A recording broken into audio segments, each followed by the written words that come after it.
नमस्ते, जय श्री राम। जैसे हमारे मित्र या शत्रु होते हैं, उसी प्रकार देशों के भी मित्र और शत्रु होते हैं, है ना? तो अगर हम हमारे मित्र देशों की बात करें तो हमको लगता है कि रशिया, इज़राइल ये सब हमारे मित्र देश हैं। फिर आजकल Europe because they are also first hand experiencing terrorism through immigration, तो उनको पता चलता है कि भारत पे क्या गुजरी है। तो इसलिए I see a lot of European countries also favourable towards India. France हो गया या कंट्रीज़ लाइक दैट।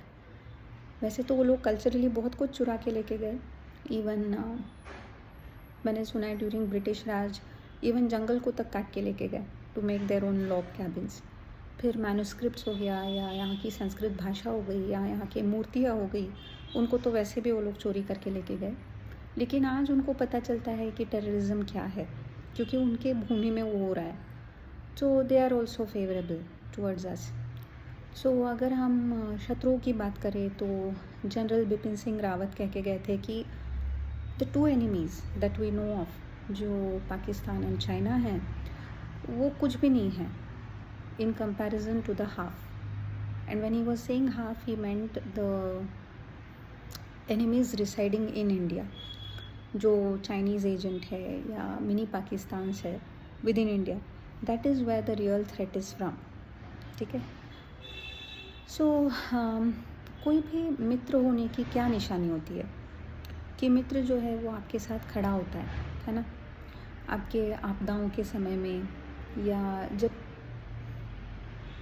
कोई और आप पे विश्वास नहीं करता है तब वो आपके साथ खड़ा होता है, तब आप कहते हैं कि वो मेरा मित्र है ना? सो हमारे मित्र देशों में से रूस है, इज़राइल है। तो मैं आज इज़राइल के बारे में बात करना चाहती हूँ। बात थोड़ी पुरानी है, बहुत पुरानी है, लेकिन फिर भी I just wanted to touch upon it कि आप सब लोग जानते हैं कि फ़िल्म फेस्टिवल के दौरान एक जूरी मेंबर था इज़राइल से, नादाव लापिद, जिसका कोई बैकग्राउंड नहीं चेक किया गया। तो वो आदमी खुद इज़राइल से उसको प्यार नहीं है, वो पैलेस्टीनियों का सपोर्ट करता है। ओके, ऐसे एक पगले को बुलाया गया और उसने बराबर अपनी मतलब व्हाट वुड यू एक्सपेक्ट, है ना, उसके हिसाब से उसने अपना स्पीच दिया, जिसमें उसने कश्मीर फाइल्स को प्रोपेगेंडा एंड वल्गर फिल्म बताया। और फिर वो आगे बोलता है कि we are shocked. Okay, so he is shocked to see only 1% of what happened actually in Kashmir. क्योंकि कश्मीर मुझे लगता है कि हर हिंदू ने कश्मीरी जीनोसाइड के बारे में जानना चाहिए, क्योंकि टेररिस्ट ने नहीं किया है ये। मैं बार बार बोलती हूँ और मैं एक बार और बोलूँगी, terrorists did not come and kill Kashmiri Hindus. It was their Muslim padosi who killed them, raped them, mutilated them, skinned them alive, burnt them. और ये सच्चाई है, ये सच्चाई है। ओके, और जो फिल्म में दिखाया गया है, जैसे मैंने कहा, 1% भी नहीं है। The film director Vivek Agnihotri ji बोलते हैं कि मुझे कोई एक भी सीन झूठा ऐसे कोई प्रूव करके दिखाए, मैं फिल्में बनाना छोड़ दूंगा। Okay, he interviewed some 700 Kashmiri Hindus and उनकी जो कहानियाँ बताई है, विवेक जी कहते हैं कि उसको दिखाना तक मुश्किल है पर्दे पे, इतनी मतलब दारुण कहानियाँ हैं वो सब। ओके, कि आपको हर तरफ से इनका अटैक करने का एक तरीका होता है मज़हबी लोगों का, कि ये लोग पहले तो आपके साधनों पर अटैक करते हैं, फिर वो इंतज़ार करते हैं कि उनकी संख्या बढ़े, फिर आप जब दाने दाने के लिए मोहताज रहते हैं और आपके आजू बाजू में आपका कोई हिंदू नहीं बचा रहता है, तब आपको अकेला जानकर वो लोग अटैक करते हैं। ओके, और आप है कि, है ना, हिंदू जो है वो नीरे मूर्ख लोग हैं, तो हम लोगों को तब भी हमको ऐसा लगता है कि नहीं, ये ऐसा नहीं करेगा। ऐसे बहुत सारे एग्जाम्पल्स हैं कश्मीरी हिंदुओं के जिन्होंने आखिरी दम तक विश्वास रखा उनके मुस्लिम पड़ोसियों पे, और उनको उसका बहुत हैवी प्राइस पे करना पड़ा। जैसे गिरिजा टिकू जी थी, वो गई, छोटी लड़की थी, वो अपनी सैलरी कलेक्ट करने गई, लैब टेक्नीशियन, और उसके जिसको वो जानती थी उस इंसान ने बाकी लोगों के साथ मिलकर उसका रेप किया और उसको काट डाला जब वो जीवित थी तभी, 2 हिस्सों में। सो ये जो कहानी है उसको कोई अगर वल्गर बोलता है या प्रोपेगेंडा बोलता है, कितना बड़ा अन्याय है ये। आप सोच के देखिए, जिसके ऊपर गुजरी है और जिस कम्युनिटी के लोगों पे गुजरी है उनके साथ कितना बड़ा अन्याय है। तो जैसे इस आदमी ने ये सब विशीली बातें कही, तो immediately the ambassador of Israel ने एक सीरीज़ ऑफ ट्वीट्स किया इन ट्विटर, एंड उसने इस आदमी को झाँपा, ओके। और उसने इन शब्दों का प्रयोग किया जो हर भारतीय को पसंद है। हम भारतीयों का क्या प्रॉब्लम है पता है, हम बहुत जल्दी विश्वास कर लेते हैं, ओके। और हम सोचते हैं कि नहीं यार, अच्छे लोग हैं ये, तो वो हमारी सबसे बड़ी कमज़ोरी है। और उस कमज़ोरी का फ़ायदा उठाते हुए एम्बेसडर जी ने बहुत सुंदर ट्वीट किया। उन्होंने कहा कि भारत एक ऐसा देश है जो मानता है अतिथि देवो भव, और तुमने उनकी हॉस्पिटैलिटी का अपमान किया है, और तुम सोच रहे हो कि तुमने बहुत बड़ा स्टेटमेंट बोल दिया है। तुमने नहीं बोला है, तुम्हारे कारण हमारी हालत ख़राब हो सकती है भारत देश में। और मुझे मेरे इनबॉक्स में कई सारे एंटीसेमिटिक मतलब एंटी जूइश मैसेजेस आ रहे हैं, ऐसे सब उसने लिखा। अब इसमें मज़ेदार बात देखिए आप, वो बोल रहा है कि उसको बहुत सारा हेट का सामना करना पड़ा after this statement from Indian public, which is totally untrue. I don't believe a lick of it. मैं इसलिए कहती हूँ, और मैं इसको डंके के चोट पे कहती हूँ, क्योंकि यहाँ पर दुनिया भर में जूइश कम्युनिटी जो है वो परसिक्यूटेड है। एक भारत अकेला देश है जहाँ पर जूइश कम्युनिटी आई और उनको छुआ तक नहीं हिंदुओं ने, न उनको फोर्सफुली कन्वर्ट किया, न उनको मारा, न काटा, न पीटा, न उनके बहन बेटियों को रेप किया। एक इकलौता देश है पूरे वर्ल्ड में जहाँ पर जूस सेफ है, ओके। पहले वो लोग गुजरात कोचीन में आए थे, बाद में दे फाइनली अभी मेजॉरिटी कंसंट्रेशन जो है वो मुंबई में है इनका। और ये लोग किसी भी तरह से एट एनी लेवल उनके साथ कोई डिस्क्रिमिनेशन हो रहा है या उनको परसिक्यूट किया जा रहा है, ऐसा एक इंस्टेंस नहीं है बाय हिंदूज़, ओके। हिंदू अगर आहत भी होता है तो वो पॉइंट छोड़ के तो नहीं बोलेगा। हाँ, इक्का दुक्का लोग शायद बोल भी दे कि हम क्यों तुम्हारे होलोकॉस्ट पे बिलीव करें अगर तुम हमारे जीनोसाइड पे बिलीव नहीं करते हो, which is not true, which is not wrong actually. We have a right to say that.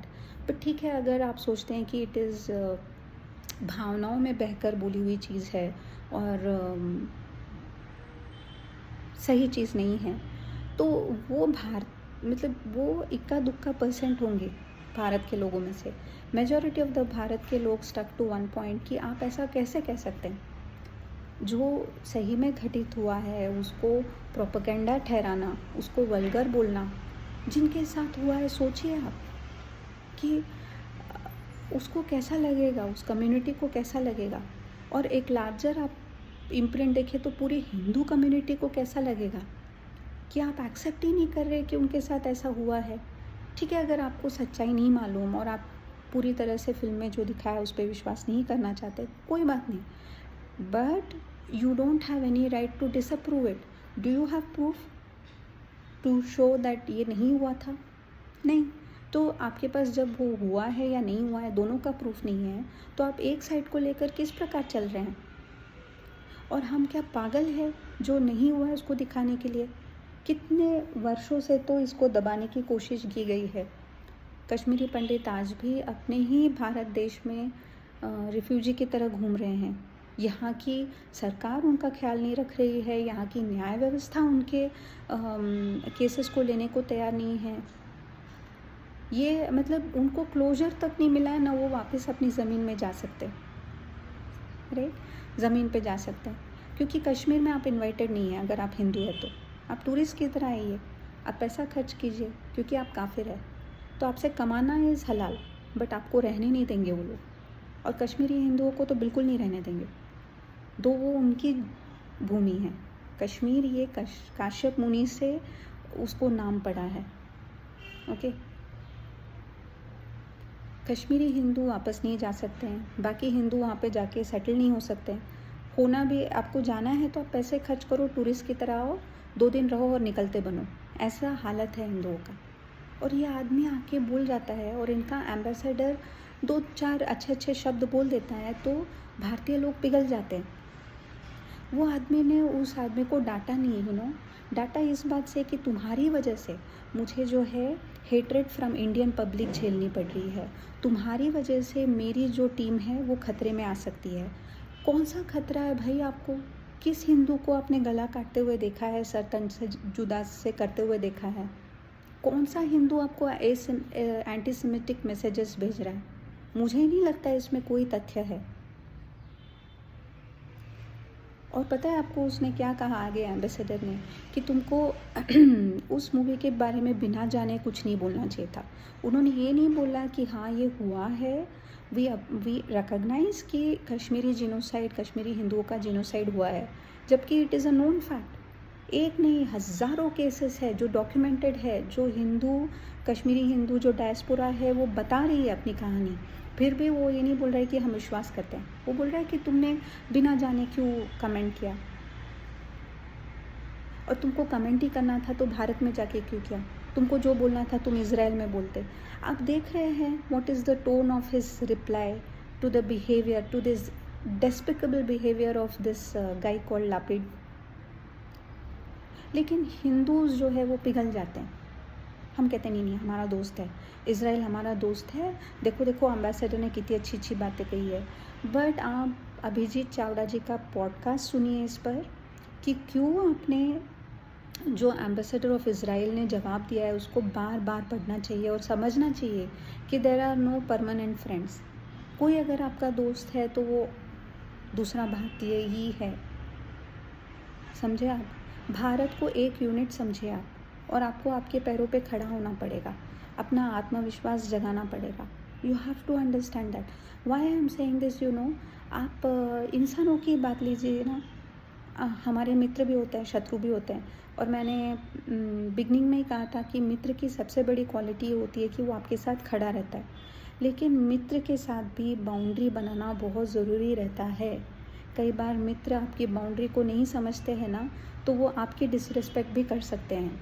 आपने अनुभव किया होगा ना, जब तक आपने अपनी बाउंड्री डिफाइन नहीं की तब तक आपका जो मित्र होता है वो तब आपकी रिस्पेक्ट नहीं करता है। तो भारत देश को भी ऐसा ही बनना पड़ेगा। We will have to define our boundaries, will have to tell them ठीक है तुमको विश्वास नहीं करना है तो अविश्वास करने के लिए क्या तुम्हारे पास प्रूफ है, उसको प्रोड्यूस करो। कश्मीर फाइल्स में जो दिखाया है, अगर तुमको उस पर अविश्वास है तो किस बेसिस पे है वो दिखाओ। सेकेंडली, मैं तुमको 1000 प्रूफ दिखाता हूँ कि ये रियली हुआ है, अब बोलो। थर्डली, आपको ये बताना पड़ेगा कि कोई इंडियन एंटीसेमेटिक नहीं है। आपको डंके की चोट पर ये कहना पड़ेगा कि जूस अगर कहीं वेलकम है, पारसीज अगर कहीं वेलकम है, उनको खुद के देश में जगह नहीं है, लेकिन अगर कहीं वेलकम है और कहीं प्रॉस्पर हुए हैं तो वो भारत देश है। अगर हिंदू एंटीसेमेटिक होता तो ये पॉसिबल होता क्या? ये आपको पूछना पड़ेगा। भले ही वो आपका मित्र देश हो, फिर भी मित्र के साथ भी बाउंड्री डिफाइन होनी चाहिए। तो ये मैं हर भारतीय से कहती हूँ कि ऑलवेज डिफाइन योर बाउंड्रीज, जैसे मोदी जी कहते हैं और हमारी करंट गवर्नमेंट स्ट्रेस करती है बार बार कि every Indian is a ambassador of our country.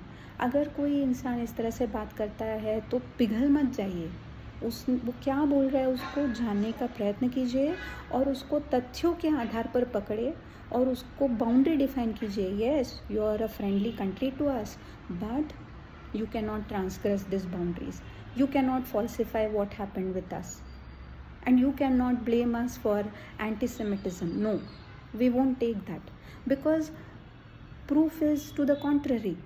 If Jews are welcome anywhere in the world, it's India. If Jews have prospered anywhere else in the world other than Israel, it's India. So on what basis you're making these remarks? So I want that self-respect to rise in us Indian people, including me, क्योंकि मैं भी बह जाती हूँ, आखिरकार मैं भी तो हिंदू हूँ, तो मेरा भी वही नेचर है कि आई बिलीव वेरी फास्ट. फिर मैं अभिजीत चावड़ा जी समान ऐसे यूट्यूबर्स को सुनती हूँ, तब मुझे करेक्ट पर्सपेक्टिव मिलता है. तो आई वुड डेफिनेटली इंसिस्ट, आप देखिए कि उन्होंने किस प्रकार से इस एम्बेसडर ऑफ इसराइल के ट्वीट का कंप्लीट एनालिसिस किया है. और अपने स्वाभिमान को जगाइए और आप अच्छे से रहिए. जय श्री राम.